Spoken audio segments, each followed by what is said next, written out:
My mother-in-law slapped me so hard I hit the floor as she screeched, "You lying woman, that baby belongs to some random man." Husband raged, "Pack your shit and die somewhere else." My mother-in-law sneered to my sister-in-law, "Don't worry, you'll give birth to the first real grandchild." I stayed silent. After a week, when the DNA test arrived, I threw it at the whole family and left the whole family horrified. My name is Megan, and I've been married to my husband Ethan for 4 years. We met in college and got married right after graduation. Ethan comes from what I thought was a close-knit family: his mother Susan, his father Philip, and his younger sister Brooke, who got married to her husband Derek about 2 years ago. From the beginning, Susan never really liked me. She had this way of making little comments that seemed innocent enough but always left me feeling small. "Oh, Megan's cooking is interesting," she'd say with that fake smile. Or, "I'm sure Ethan will learn to appreciate your unique style eventually." Ethan always brushed it off, saying his mom was just protective and that she'd warm up to me eventually. Brooke and I had a decent relationship, though she was clearly Susan's favorite. Susan would constantly talk about how Brooke was going to give her beautiful grandchildren and how she couldn't wait to be a grandmother. It stung a little, especially when Ethan and I had been trying to conceive for over a year. When I finally got pregnant 8 months ago, I was over the moon. Ethan was thrilled too, and for a moment, I thought maybe this would be the thing that finally brought Susan and me together. I was wrong. Instead of excitement, Susan seemed almost suspicious. She made comments about how I suddenly got pregnant and how convenient the timing was. I didn't understand what she meant at first, but her attitude only got worse as my pregnancy progressed. The comments escalated during my pregnancy. Susan would make remarks about how the baby didn't look like Ethan in the ultrasound photos, which was ridiculous because you could barely make out features anyway. She'd joke about paternity tests and how these days, you never know. Ethan would tell her to stop, but he never really stood up to her forcefully. Meanwhile, Brooke announced her pregnancy about 3 months after mine. Susan was absolutely ecstatic. She threw Brooke a huge baby shower, bought her everything she could possibly need, and constantly talked about her first real grandchild. The way she emphasized real whenever she talked about Brooke's baby versus mine was like a knife to my heart every time. My baby shower was a small, awkward affair. Susan showed up but spent most of the time talking about Brooke's pregnancy and how she was glowing so beautifully. She gave me a single gift, a generic baby blanket that still had the price tag on it from the dollar store. When I went into labor 3 weeks ago, everything seemed normal at first.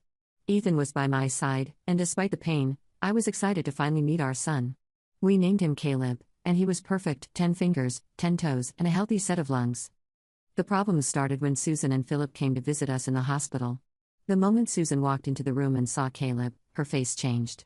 She stared at him for a long time, and I could see something dark brewing behind her eyes. "He doesn't look like Ethan," she said coldly. "Mom, he's literally just been born," Ethan replied, holding Caleb gently. "Babies change a lot in the first few weeks." But Susan wasn't having it. She kept staring at Caleb with this expression of disgust and suspicion. She barely held him, and when she did, it was like she was handling something contaminated. We brought Caleb home 2 days later, and I thought things might settle down. I should have known better. The first week at home was exhausting but beautiful. Ethan was being an amazing father, taking night shifts and helping with everything. Caleb was a relatively easy baby, sleeping well and feeding regularly. I was starting to feel like maybe we could be a happy little family despite Susan's attitude. Then came the day that changed everything. Ethan had gone back to work after taking a week off, and I was alone with Caleb when Susan showed up unannounced. She had a key to our house, something Ethan had given her years ago that I'd always been uncomfortable with, and she just walked right in. "We need to talk," she said, her voice cold and hard. I was sitting on the couch nursing Caleb, and I felt immediately defensive. Something about her posture and tone set off every alarm bell in my head. "What about?" I asked, trying to keep my voice steady.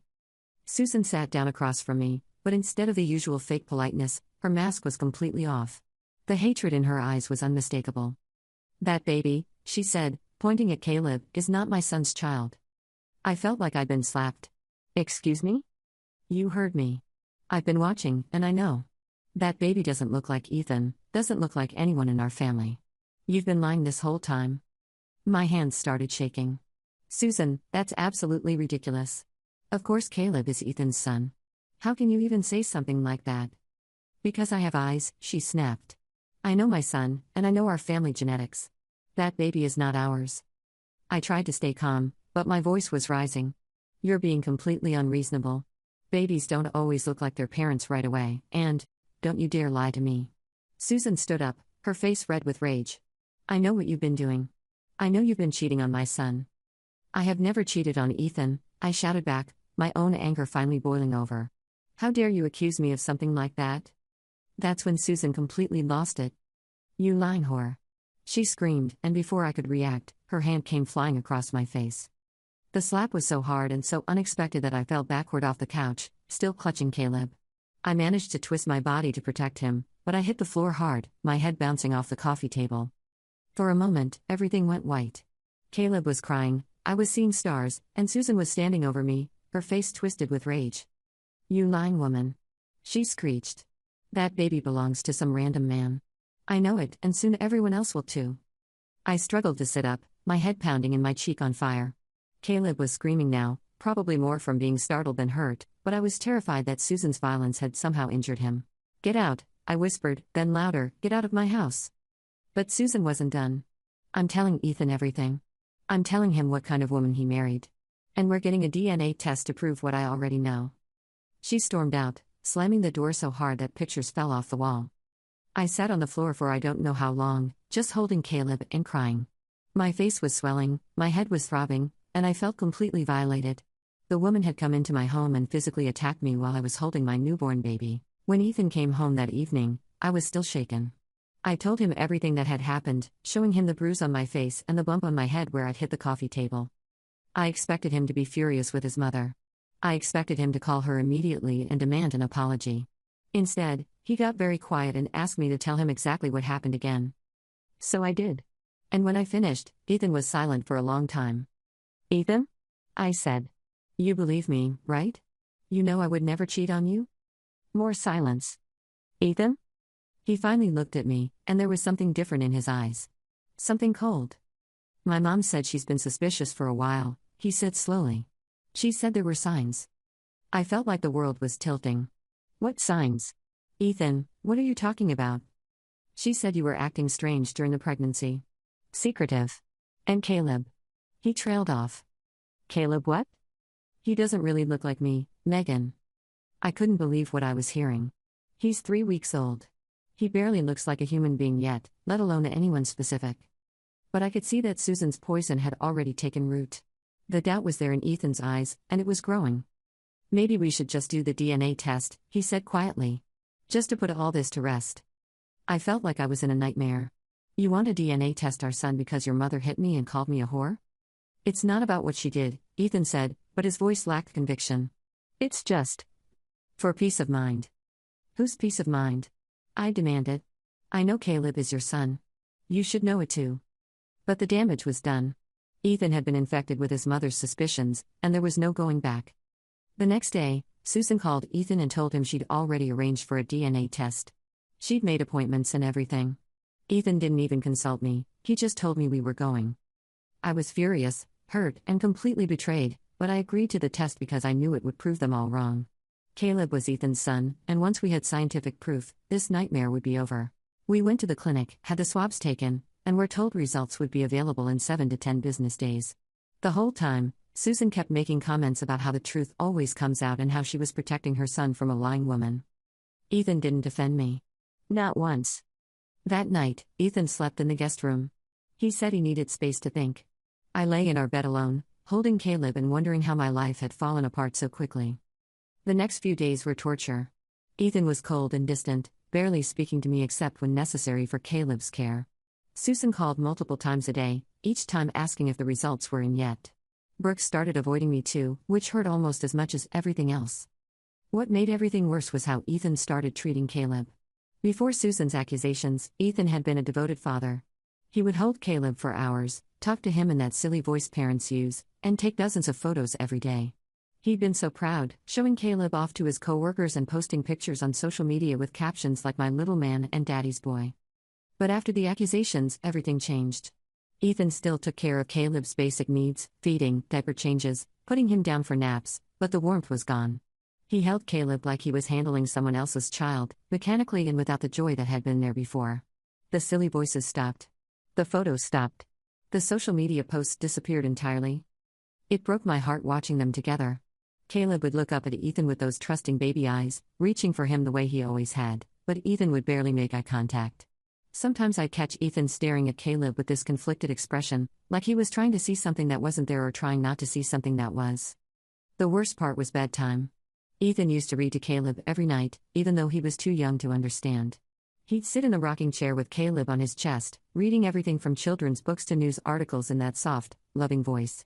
Caleb would fall asleep to the sound of his father's heartbeat and voice. Now Ethan wouldn't even come into the nursery.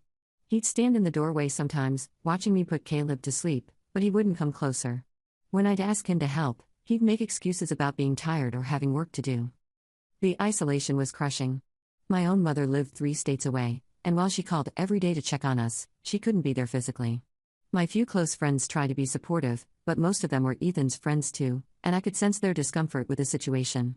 Nobody wanted to take sides, so they mostly just stayed away entirely. Susan's daily phone calls became increasingly aggressive. She'd start each conversation asking about the test results, but when I'd tell her they weren't in yet, she'd launch into these rants about how I was destroying her son's life and how I needed to come clean before the truth came out. She'd describe in detail how she was going to protect Ethan and the family once my lies were exposed. During one particularly nasty call, Susan told me she'd already been looking into lawyers for Ethan. "He's going to need a good attorney when he divorces you," she said with vicious satisfaction. "And he'll need help getting full custody of that baby, assuming it's even his, which we both know it's not." "Susan, stop calling me," I said, my voice shaking with anger and hurt. "I'll stop calling when you stop lying," she snapped back. "My son deserves better than a cheating whore." I hung up and blocked her number, but she just started calling from different phones, Philip's cell, Brooke's phone, even their landline that I didn't know they still had. Brooke's betrayal hurt almost as much as Ethan's. We'd always had a good relationship, or so I thought. We'd go shopping together, have lunch dates, text each other funny memes and pregnancy updates when we were both expecting. I'd been looking forward to our children growing up together as cousins. But after Susan's accusations, Brooke completely changed toward me. She stopped responding to my texts. When I called her directly, she was cold and formal, saying things like, "I think it's best if we don't talk until this situation is resolved." When I asked her if she really believed I'd cheated on Ethan, she was quiet for a long time before saying, "I think Mom has good instincts about people." That comment haunted me. Brooke had known me for 4 years. She'd been my maid of honor at my wedding. She'd seen how much Ethan and I loved each other, how excited we were about starting a family. And yet, when her mother accused me of infidelity with no evidence whatsoever, Brooke chose to believe Susan over me. The worst call came 3 days before the DNA results were due. Ethan was at work, and I was home alone with Caleb when my phone rang.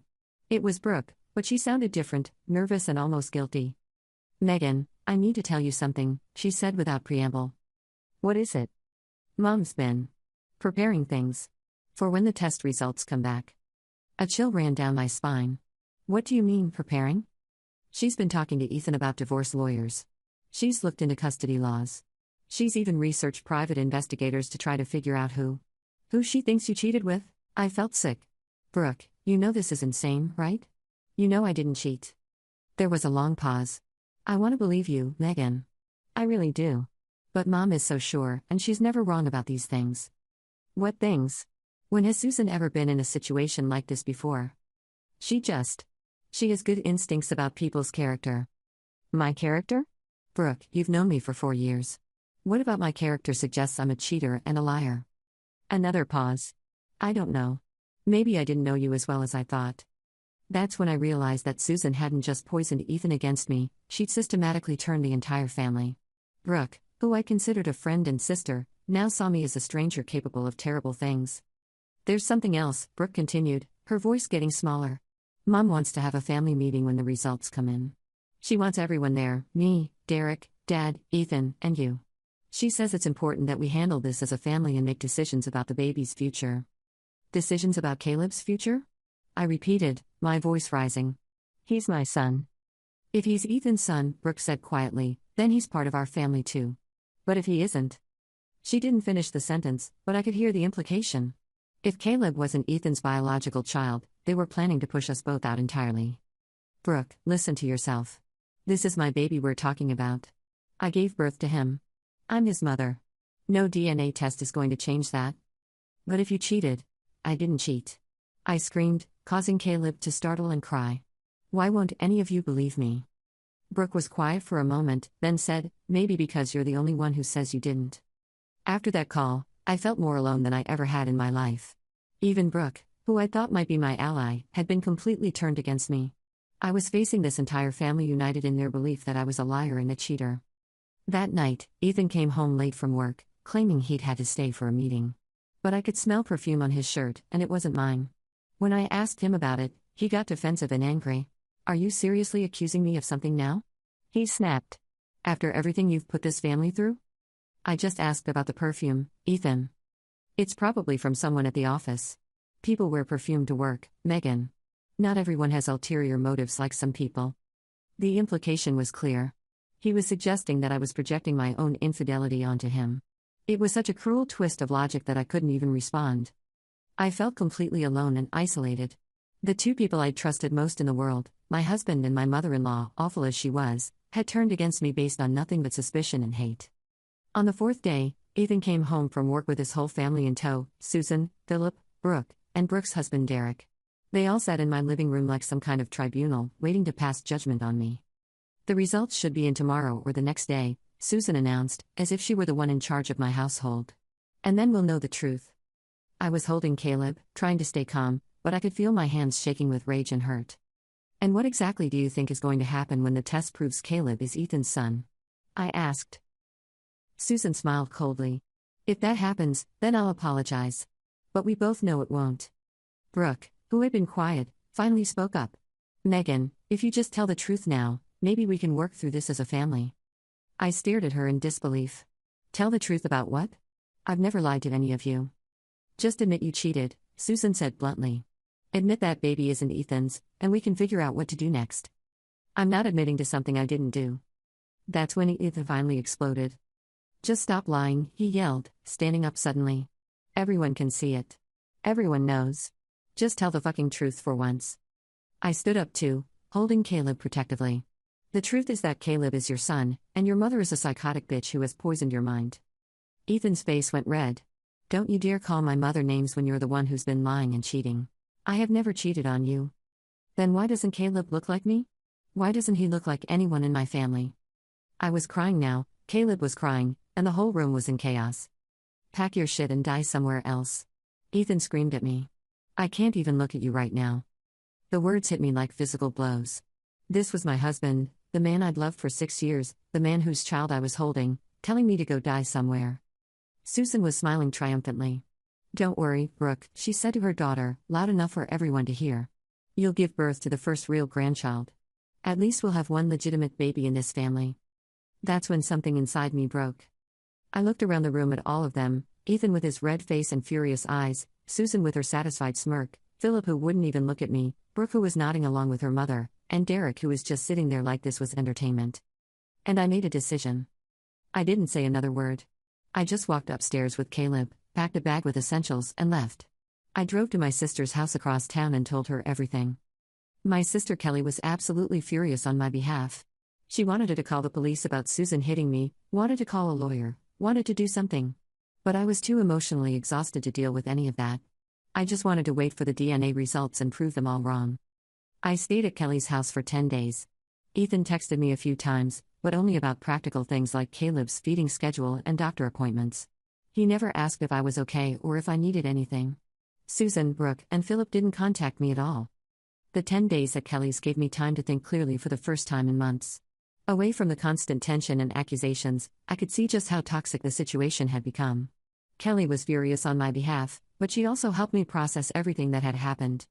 "You know what bothers me most about this whole thing?" Kelly said one evening as we sat in her living room, Caleb sleeping peacefully in my arms. "It's not just that they accused you of cheating. It's how quickly they all turned on you without any evidence." She was right. There had been no suspicious behavior on my part, no unexplained absences, no secret phone calls or messages. Susan's entire case was based on the fact that Caleb didn't look like Ethan in her opinion. That was it. And somehow, that had been enough to convince my husband that I was a liar and a cheater. "Ethan used to tell me he loved how loyal I was," I told Kelly. "He said it was one of the things that first attracted him to me, how I stood by my friends and family no matter what. And now he won't even give me the benefit of the doubt when his own mother accuses me of something horrible." Kelly shook her head. "That's not love, Megan. That's possession. Love would mean trusting you, especially when someone else is trying to tear you down." During those 10 days, I also had time to really observe Caleb without the constant stress of accusations and suspicion. He was such a beautiful baby, alert and responsive. He was starting to develop more defined features, as babies do in their first weeks of life, and I was beginning to see subtle hints of Ethan's family traits. More importantly, I could see that Caleb was beginning to develop features that reminded me of Ethan, though they were still subtle. The shape of Caleb's nose, the curve of his eyebrows, even the way he moved his hands, there were hints of Ethan there. In a few months, the resemblance would likely become much clearer. But by then, it might be too late to repair the damage that had been done. I spent hours looking through old family photos that I'd brought with me, trying to understand Susan's claim that Caleb didn't look like anyone in Ethan's family. What I found was interesting. Ethan himself had been a pretty unremarkable-looking baby. In his newborn photos, he looked like most babies do, red, wrinkled, and not particularly like anyone. It wasn't until he was several months old that his features started to develop into something recognizably Ethan. But Susan had convinced herself and everyone else that there should be some immediate, obvious resemblance. She created this narrative in her head and then found evidence to support it, no matter how flimsy. The more I thought about it, the more I realized that Susan's accusations weren't really about Caleb's appearance. They were about her hatred of me and her desire to drive me away from her son. Caleb's looks were just the excuse she'd been waiting for. One afternoon, while Caleb was napping, I made a decision that would prove to be crucial later. I called Ethan's Aunt Margaret in Oregon, Philip's sister who lived across the country and rarely visited. I'd met her only once, at our wedding, but she'd seemed kind and down-to-earth, very different from Susan. Margaret was surprised to hear from me, but she was warm and friendly. When I explained what was happening, she was shocked. "Susan thinks the baby isn't Ethan's because he doesn't look like the family?" Margaret laughed, but not unkindly. "Oh honey, that woman doesn't know her own family history." "What do you mean? Has she ever shown you pictures of our father when he was a baby? Ethan's grandfather?" "No, I don't think I've ever seen baby pictures of him." "Well, I'll send you some. The family resemblance is really strong, though it might not be obvious right now since your little one is still so young. But the bone structure, the way he holds his head, it's very reminiscent of Daddy as a baby." My heart started racing. "Really?" "Oh yes. And you know what's funny? Philip looked nothing like Daddy when he was born. Nothing at all. Grandma used to joke that the hospital must have switched babies. But as Philip got older, the resemblance became clear. Sometimes genetics work in mysterious ways, features that skip generations, traits that don't show up until months or even years later." Margaret went on to tell me more about the family history, stories about how different family members had looked as babies versus how they looked as adults, about recessive genes that would pop up unexpectedly, about relatives who looked nothing like their parents but everything like their great-grandparents. "The thing about Susan," Margaret said carefully, "is that she's never really understood that families are complicated. She likes everything to be simple and obvious. If she can't see something immediately, she assumes it doesn't exist." That conversation gave me hope, but it also made me incredibly sad. Here was information that could have resolved everything, family history that explained Caleb's appearance perfectly. But Susan had been so convinced of her narrative that she'd never bothered to look deeper into her own family's genetics. Even worse, Ethan had never thought to call his aunt or look at old family photos. He just accepted his mother's word as gospel and turned against his wife and son. On the 10th day, Ethan texted me that the results were in and that his whole family would be at the house at 7 p.m. He said I needed to be there too. I almost didn't go. Part of me wanted to just stay away and let them all stew in their own hatred. But I knew I had to face this. I had to be there when the truth came out and they all realized how wrong they'd been. I arrived at 7 p.m. exactly. Ethan answered the door, but he wouldn't look me in the eye. The whole family was there again, sitting in the same spots as before. Susan was holding the envelope with the DNA results, a satisfied smile on her face. "Well," she said as I sat down with Caleb, "I think we all know what this is going to say." Ethan still wouldn't look at me. Brooke was staring at the floor. Philip was checking his phone like he had somewhere else to be. "Just open it," I said quietly. Susan tore open the envelope with dramatic flair, clearly enjoying her moment of triumph. She pulled out the papers and began reading. And then her face changed. The smile disappeared first, replaced by confusion. Then the confusion turned to shock. Then the shock turned to something that looked like horror. "What does it say?" Ethan demanded when his mother didn't speak. Susan was reading and rereading the paper, her face getting paler by the second. "Mom, what does it say?" Brooke asked. Finally, Susan looked up, and I saw something in her eyes I'd never seen before: fear. "It says..." She started, then stopped. She cleared her throat and tried again. "It says the probability of paternity is 99.97%. The room went dead silent. "What does that mean?" Ethan asked, though I could tell from his voice that he already knew. It means Caleb is definitely your son, I said quietly. Ethan's face crumpled. Brooke gasped. Philip finally looked up from his phone. Derek shifted uncomfortably in his chair. But I wasn't done. I had spent the week at Kelly's house doing more than just waiting for DNA results. I had been thinking, and planning, and making some calls of my own. Actually, I said, standing up and taking the DNA results from Susan's shaking hands, there's something else you all should know. I had their attention now. Everyone was staring at me. I did some research this week about paternity testing and genetics. Did you know that sometimes babies don't look like their fathers not because they're not related, but because of recessive genes? Or because they look more like grandparents or great-grandparents? Ethan was starting to look sick. So I did some digging into your family history, Ethan. I called your Aunt Margaret, your dad's sister who lives in Oregon? The one your family doesn't talk to much? Philip's face went white. Aunt Margaret was very helpful. She told me all sorts of interesting stories about the family, including some things about your father that you probably don't know. I pulled out my phone and showed them a photo that Margaret had sent me. This is your grandfather, Philip's father, when he was a baby. Notice the bone structure and facial proportions. The photo showed a baby that had similar features to Caleb, though as with most newborn comparisons, you had to look carefully to see the resemblance. But that wasn't the best part. Margaret also told me about the paternity scandal in your family from the 1970s. Apparently, your grandmother had some doubts about whether Philip was actually your grandfather's son. They did testing back then too. Philip stood up suddenly. That's enough. But I wasn't stopping now.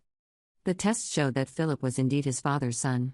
But they also revealed something else interesting about the family genetics. Something about how recessive traits can skip generations and resurface. I looked directly at Susan.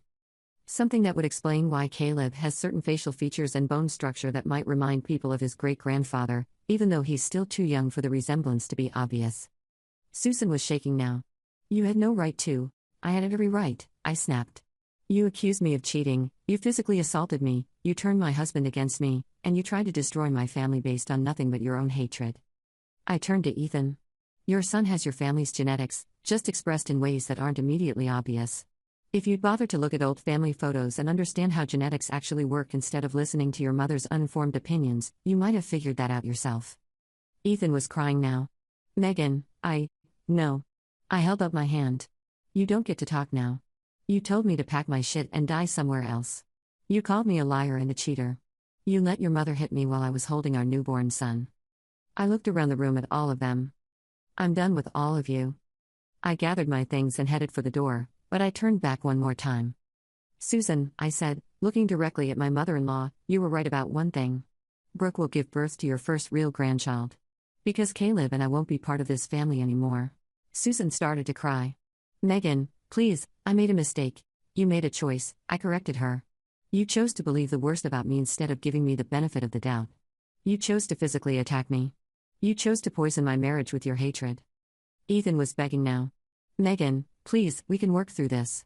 I was wrong, I'm sorry, You're sorry now that you have proof, I said. But you should have believed me because you love me. You should have defended me because I'm your wife. You should have kicked your mother out of our house the second she hit me. Brooke finally spoke up. Megan, families make mistakes. You're not my family, I said simply. My family would never treat me the way you all did. And with that, I left. I'm writing this from Kelly's house, where Caleb and I have been staying for the past 2 weeks. Ethan has called and texted hundreds of times. Susan has sent flowers and long apology letters. Brooke has tried to reach out through social media. Philip even showed up at Kelly's house once, though she didn't let him in. I've spoken to a lawyer. I'm filing for divorce and requesting full custody. I'm also considering filing assault charges against Susan, though my lawyer says it might be hard to prove since I didn't go to the hospital immediately after she hit me. The hardest part is watching Caleb and knowing that I'm depriving him of his father. Ethan isn't a bad man, just a weak one. He let his mother's hatred influence him, but I truly believe he loves Caleb. Unfortunately, love isn't always enough. I can't be with someone who doesn't trust me. I can't raise my son in a family that sees him as illegitimate. I can't subject myself to Susan's ongoing hatred and manipulation. Brooke gave birth to her daughter 2 weeks ago, about a month premature but healthy. I heard through mutual friends that Susan is over the moon, calling her the most beautiful grandchild ever and spoiling her rotten. I'm happy for Brooke, truly. Her daughter deserves love and attention, but I'm also relieved that Caleb and I are no longer competing for scraps of affection from people who never really wanted us anyway. Ethan sent me a message yesterday saying that he's cut contact with Susan and that he's willing to do whatever it takes to win me back. He says he realizes now how badly he messed up and that he wants to be a family again. Part of me wants to believe him. Part of me still loves the man I married. But I can't forget the look in his eyes when he told me to pack my shit and die somewhere else. I can't forget how easily he believed the worst about me. Trust, once broken, is nearly impossible to rebuild. Caleb is thriving despite everything. He's a happy, healthy baby who smiles and coos and is already showing signs of being incredibly smart. The family resemblance to Ethan is becoming more apparent each week. Now I can see it in his expressions and developing features. In a few months, the resemblance will probably be much more obvious. But it shouldn't have mattered. Even if Caleb had looked nothing like Ethan, even if he'd been the product of an affair, which he wasn't, the way they treated me was inexcusable. No one deserves to be physically assaulted and emotionally abused, especially not while holding a newborn baby. I'm building a new life now. Kelly has been amazing, letting us stay with her and helping with Caleb. I'm looking for my own apartment and planning to go back to work part-time once Caleb is a bit older. It's scary being a single mother, but it's better than being trapped in a toxic situation. Some people have told me I should give Ethan another chance, that families go through rough patches and that Caleb deserves to have his father in his life. And maybe they're right. Maybe I'm being too harsh. But I keep coming back to that moment when Susan slapped me. Ethan wasn't there to defend me. I keep thinking about how quickly he believed his mother over his wife. I keep remembering the look of disgust in his eyes when he looked at our innocent baby. Some things can't be undone. Some words can't be taken back. Some trust can't be rebuilt. I threw those DNA results at them and walked away, and I haven't looked back since. For the first time in months, I feel free. Caleb deserves better than a family that questions his legitimacy based on uninformed assumptions about newborn appearance. I deserve better than a husband who doesn't trust me. We both deserve better than Susan's ongoing hatred and manipulation. So that's my story. The mother-in-law who accused me of cheating, the husband who believed her, and the DNA test that proved them all wrong. The family that fell apart not because of infidelity, but because of hatred, suspicion, and a complete lack of trust. I don't know what the future holds for Caleb and me, but I know it's going to be better than what we left behind. Sometimes the best revenge isn't getting even, it's just walking away and building something better on your own.